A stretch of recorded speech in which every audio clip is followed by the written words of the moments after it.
ඔබ වහන්සේලා සීලු දෙනාම නවතින්න. මම යන්නේ.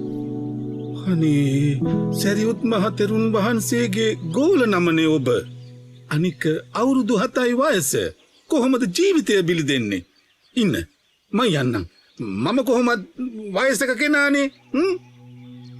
මා කුඩා වුවත් මට ඒට මුහුණ දෙන්න පුළුවන් ස්වාමීනි. කනගාටු වෙන්න එපා. මං යන්නම්. ඔබ වහන්සේලාට තාම මහණ ජීවිතය සම්පූර්ණ කරගන්න දේවල් තියෙනවා.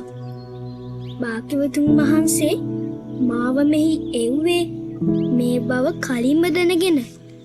මෙතන අපිට නැලවෙන්න බෑ බලන්න. කවුද එන්නේ? ඉක්මනට වරෙව්. මගෙන් වරදක් වුණා නම් මට සමා වෙන නායක හම්දුරනේ. ඍතිඵලයෙන් සොරුන් දමනය කළ සංකිච්ඡ මහරහතන් වහන්සේ STV ඇනිමේෂන් YouTube නාලිකාවෙන් නරඹන්න.